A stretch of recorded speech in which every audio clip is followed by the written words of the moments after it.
Hi, I'm Otto Clean, the owner of several waste management companies. I'm known as the Garbage King. I was married to Janet Carson, a lawyer who kept her maiden name for her professional life. It seems like her whole life was professional since she made no effort to present herself in social settings with anything other than her maiden name. My occupation in waste management was fine with her, but after I paid for her expensive law school costs, she decided to go to law school. She had been working as a paralegal for several years, and realized she was as sharp as they come. As with most of the lawyers she worked for, Janet started to look down on me as second class soon after she got a job with a law firm. When the late nights reduced sex and increased disrespect, I suspected she had started an affair. After all, gods don't mate with common folk. I assumed she was seeing one or more of her fellow lawyers. I quickly decided I needed to get proof that would withstand legal scrutiny. If I could get proof of her infidelity with another of her lawyers, she would have gotten half of my business and considerable wealth. I could probably sue her agency. The law firm would probably pay quite a bit to avoid the embarrassment and possible loss of clients. Therefore, I might make enough to compensate for what I would have to give her in divorce. My logic may have been faulty, but that's what it was at the time. That's what I based my actions on. Janet's office has an annual Christmas party every year. Janet invites me, and every year I said I wouldn't go until this year. She was surprised and immediately tried to come up with reasons for me to stay home. There won't be anyone there for you to talk to. It'll just be a bunch of lawyers bragging about their billing hours. Do you really want to sit and hear that all night? I don't care as long as I'm with you.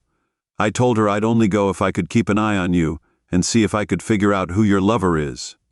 I thought about that almost every day before the party. Janet kept coming up with excuses I could use if I wanted to back out. I didn't fall for it. I told her I was looking forward to going to the party, even though she was getting ready the night of the gala event. She tried one last time, saying, "I hate to see you have a miserable time. Are you sure you want to go?" I knew her problem wasn't that my physical appearance was embarrassing to her. I've been told I'm fairly handsome, in good shape, and my suit was Armani. I was no slob, I just worked with garbage. She didn't like it when I said that's what she does too. We got to the party with the second wave of people trying to be fashionably late. Most tables where the place was already full, but we managed to find a table near the dance floor, where only one other couple had sat down so far. I got our drinks and we took our seats. That was when I had my first run-in of the night. I was in line at the bar when a man who looked like one of the lawyers from the firm said, "I don't think we've met." "Who's this with?" I asked, pointing to my wife, Janet Carson Klein. "Janet Carson Klein?" he said. "Yeah, that's my wife. We've been married for 8 years, but we've been together for over 10. He looked stunned for a second, and then started laughing at what he assumed was a joke from me. That proved to me that truth is often funnier than fiction. In fact, it's happened more than once. I overheard the Garbage King label used in conjunction with my nearby presence. Their comment was usually followed by snarky laughter. I was not really that upset. I had assumed correctly the previous years of how I would be treated by these snobs. I was considered lower class, if not gutter-level scum. I watched as Janet mingled with various lawyers, paralegals, and secretaries. My wife's dates for the evening were at the table. She spoke politely with the others seated with us during the meal. When the dancing started, I decided to give it a try. I asked my wife to dance. She looked like she could barely tolerate being seen with me, but I didn't care. I tried to dominate the slow dances, but before long I was cut in on several times. Then she managed to accept several invitations from other lawyers for both fast and slow dances. I gave up and just sat back so I could watch her even more closely. It was about an hour after the dancing started that a middle-aged, distinguished-looking man came up to our table. He only looked at Janet, unlike most others. He was claiming her, not asking her to dance. Janet's face lit up when she saw him. She eagerly accepted and stood up without ever looking at me for my approval. I thought we may have a winner. My focus was totally on an older, distinguished-looking man came up to our table. He only looked at Janet, unlike most others. He didn't ask my permission. He was claiming her. Janet's face lit up when she saw him. She eagerly accepted and stood up without ever looking at me for my approval. I thought we may have a winner. My focus was totally on them. I watched them dance a slow dance. There was enough in her body language to make me think there was something going on, but nothing that would be obvious enough to prove they were lovers. Was my hunch enough proof? Luckily, I had another source of information. It was an unusual source of information.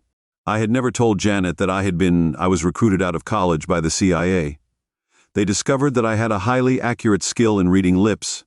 I had several successful covert missions, and was being trained in lip reading in a Middle Eastern foreign language. However, my time in the CIA didn't last long. One of those infamous whistleblowers blew my cover along with everyone else. I wasn't interested in a desk job, so I left the company. I stood up and positioned myself so I could see what Janet was saying to her dance partner. I couldn't see his face from in front most of the time. "This is what I saw, Janet. Did you get the room for tonight?" "Him, room 322? Did you put Janet?" "Yes, I just put it in his drink. A few minutes ago, he shouldn't take too long. I can't believe you planned for us to have sex in the same room. My husband is sleeping in that room. That is so naughty and dangerous. You love the pretense. You don't think he'll wake up too soon?" "He won't. Plenty of time. Are you still sure you don't worry about me? If I promised you my ass, you'll get it."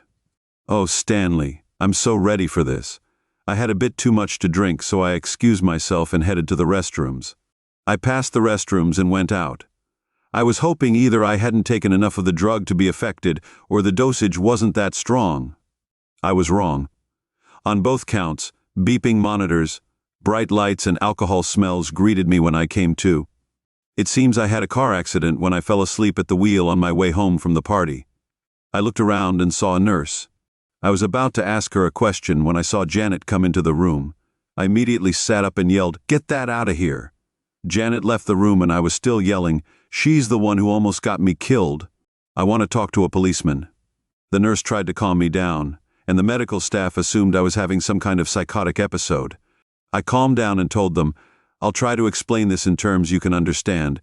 I will sue you personally. I also want to mention the hospital in general. If you don't get a policeman here in the next 15 minutes, I have been drugged, given a talk screen for liquid Benadryl and other knockout drugs. I think my wife and her lover almost got me killed. I exaggerated what I knew of the situation, but it worked within 15 minutes. A police officer was taking my statement.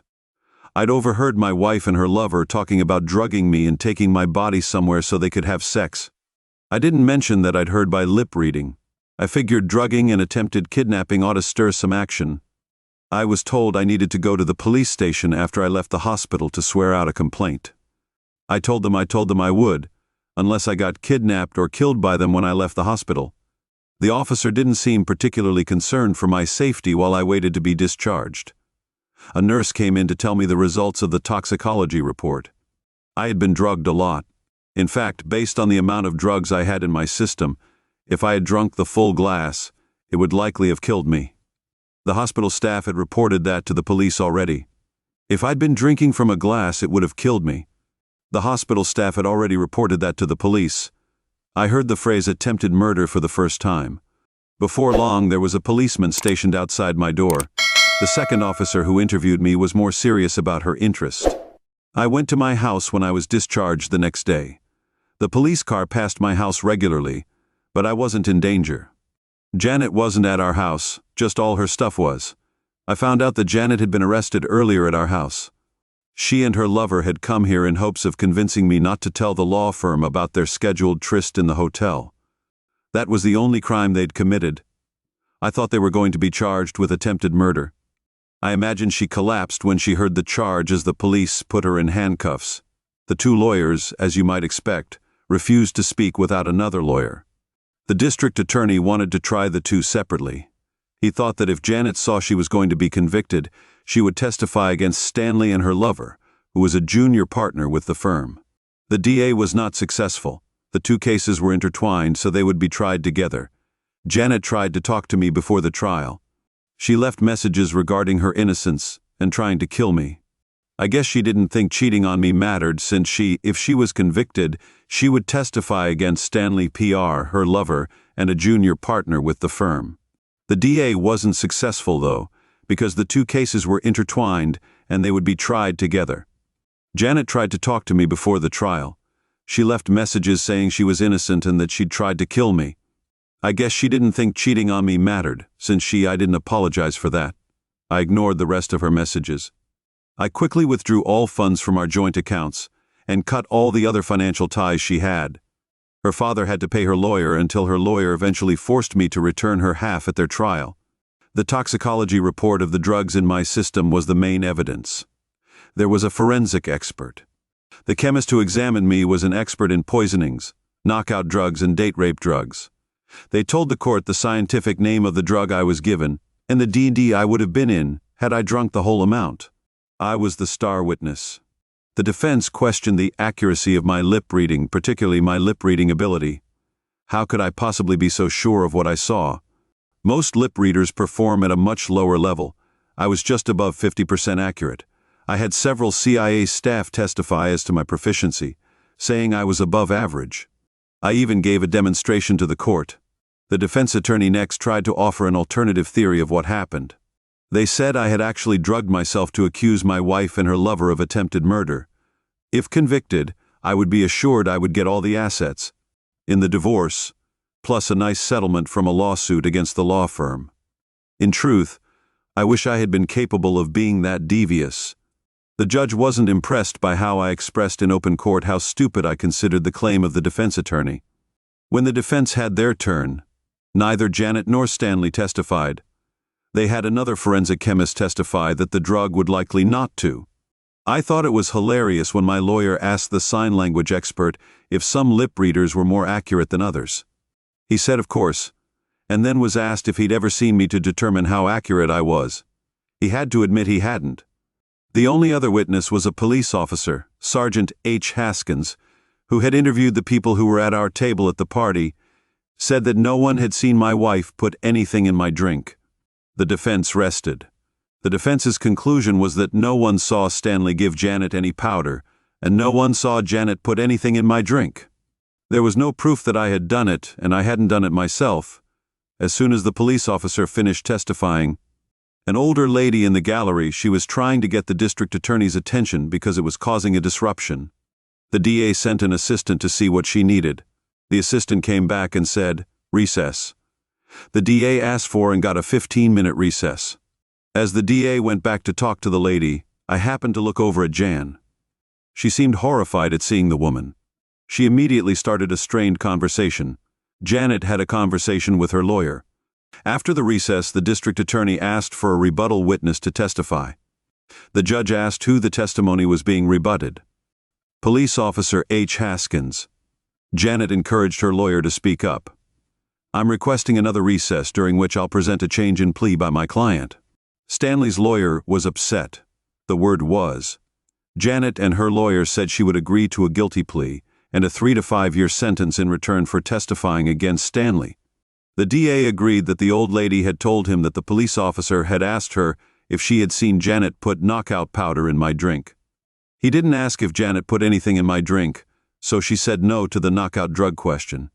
The lady said that she had seen Janet put something in my drink. Janet had told her that it was medicine that would help with the hangover that I supposedly always got from drinking too much. She said no to it being knockout drugs because she thought it was hangover medicine. It took several months more for Janet to plead guilty and be sentenced. Stanley got a new trial, with Janet as the main witness. She gave a detailed account of how Stanley had pursued her and started the affair.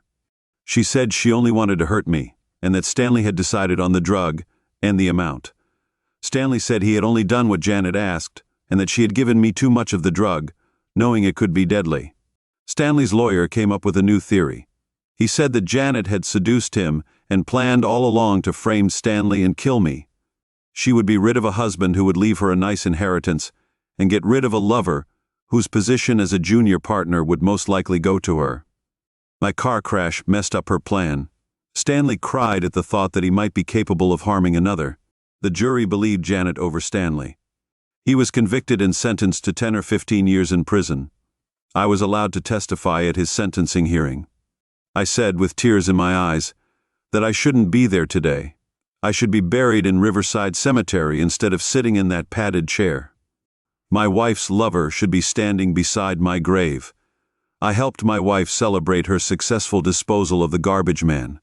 She should have inherited a lot of money. She should be spending it, not ending my money with her lover and fellow assassin.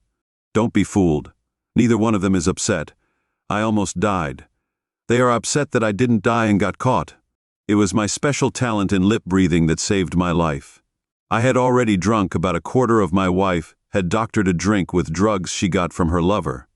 When I found out, I realized I'd been messed with. I'd drunk enough to cause me to pass out and crash my car into some bushes. If I'd hit the nearby tree, I'd probably be dead. Tests for the drugs in my system showed that if I'd drunk the entire drink, I'd have died. My wife and her lover would have been in the same room I was in when I was dying. My wife and her lover say they only intended to drug me and cuckold me. They both say she mistakenly gave me what should have been a deadly dose of drugs. Even if that were true, do they just get to say oops and get a slap on the wrist? I don't think so, but I don't guess my opinion should matter. You see, I'm supposed to be dead. As I said, Stanley got 10.